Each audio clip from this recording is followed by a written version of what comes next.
Hello guys, আপনারা অনেকেই দেখেন যে আসলে চিকিৎসা জগতে কী ধরনের যে প্রতারণার শিকার হয় মানুষ এবং ডাক্তার আর ওষুধ কোম্পানির মধ্যে যে কী ধরনের চুক্তি হয়, হ্যাঁ, সেই বিষয়গুলো যদি আপনারা না দেখেন তাহলে আসলে বুঝতে পারবেন না ওষুধ কোম্পানি এবং চিকিৎসকদের মধ্যে যে প্রতারণা হয়। এই প্রতারণাগুলো এই ভিডিওর মধ্যে তুলে ধরেছে।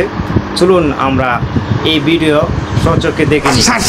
স্যার আমাদের কোম্পানির ওষুধ একটু সাজেস্ট করে একটু লেখেন স্যার।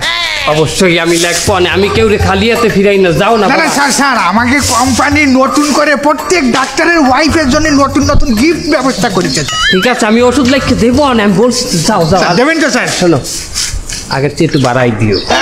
ঠিক আছে স্যার। কাজ হয়েছে। ওই যে কইছিলেন না টেস্ট করতে ৭২,৫০০ টাকা লাগবে, হ্যাঁ দেন টেস্টের বিলটা করে দেন। আমি টাকা দিতে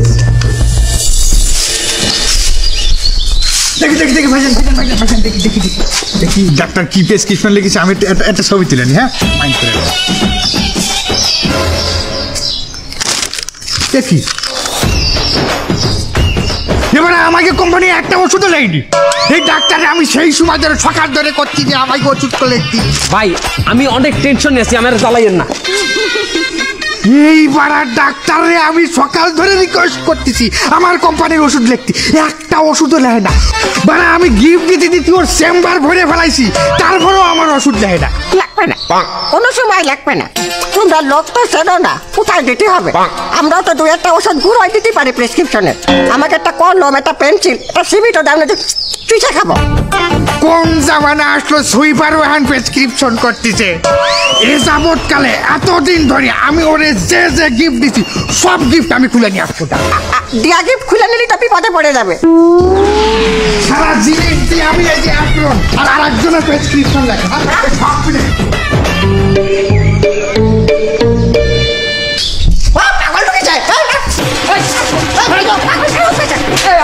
আমি ডাক্তার চাই দাও। আরে জামা কাপড় দিয়া যা বেটা, তোকে গিফট ফিরাই তুমি আমার বাসা যাই জামা পাল্টাইতে।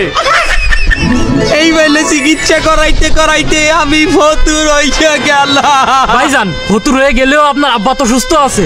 নাই, সুস্থ নাই পৃথিবীতেই না। ওরে বাবা, 7 দিন হওয়ার আগেই আমার বাবা নিহত হয়েছে। তার লাশ ছাড়াইতেও 2 লাখ টাকা লেগেছে। বলেন কি? যে ভাই আপনার একটা ভালো পরামর্শ দেই। আপনার তো এখনো পুরোপুরি আপনি খয়রাতি হন নাই। আইজি রিলিজ করিয়ে লই যান আপনার বাবাকে। আর শোনেন, ওই আয়ুর্বেদিক হারবাল আছে না, একজন হারবাল চিকিৎসক দেখান। আমি শুনছি হারবালে নাকি খরচ কম খরচে অনেক জটিল রোগের চিকিৎসাও করিয়ে দেয়, বুঝছেন? তাকে লই যান, আমার মনে হয় কিছু টাকা সেভ হবে।